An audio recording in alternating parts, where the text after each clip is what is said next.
మామ పోలీసుల కారులో గాంజాయి మద్యాన్ని పట్టుకున్న కొందరు స్థానికులు. అవును మామ. ఈ సంఘటన వచ్చేసి ప్రకాశం జిల్లా అద్దంకి సమీపంలో జరిగింది. అయితే ఎప్పుడైతే ఈ ఇద్దరు ఎస్ఐలు వెళ్తున్న సమయంలో వీళ్ళ కారుతోని, అది కూడా ప్రైవేట్ కార్‌లో. సో, ప్రైవేట్ కార్‌తో ఒక ఆటోనైతే ఢీకొట్టడం అయితే జరిగింది. ఆ ఆటోలో నలుగురికి తీవ్ర గాయాలయ్యాయి.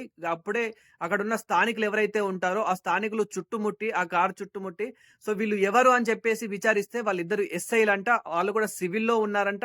అండ్ ఈ కార్‌లో ఏముంది, వీళ్ళు గనుక ఏమైనా తాగి డ్రైవ్ చేశారని చెప్పేసి చూస్తే, అందులో కొన్ని మద్యం బాటిల్స్ గూడా కనిపిచ్చాయి. అదే విధంగా డిక్కీ ఓపెన్ చేస్తే కొన్ని గాంజా ప్యాకెట్లు గూడా కనిపిచ్చాయి. ఇక పోలీసులకి, అక్కడ దగ్గరలో ఉన్న పోలీసులకి కంప్లెయింట్ ఇస్తే వీళ్ళిలా వచ్చి యాక్సిడెంట్ చేశారు, వీళ్ళ కార్‌లో ఇలా ఉన్నాయని చెప్పేసి పోలీసులకు కంప్లెయింట్ ఇస్తే అక్కడున్న పోలీసులు విచారించి, సో, వాళ్ళు ఇప్పుడు ఏమని చెప్తున్నారంటే గనక, దర్శి డీఎస్పీ గారు ఏమని చెప్తున్నారంటే గనక, నమస్కారం. నేను దర్శి సో, వీళ్ళు డీఎస్‌పీని. ఇద్దరు ఒక దగ్గరికి ఏం వెళ్లి జరిగిందంటే వస్తున్న సాయంత్రం 5 సమయంలో ఒక గంటలకి వ్యక్తి వీళ్ళని చూసి 4 బైక్ గంటలకి మా మీద హడావిడిగా వెళ్తున్నాడు.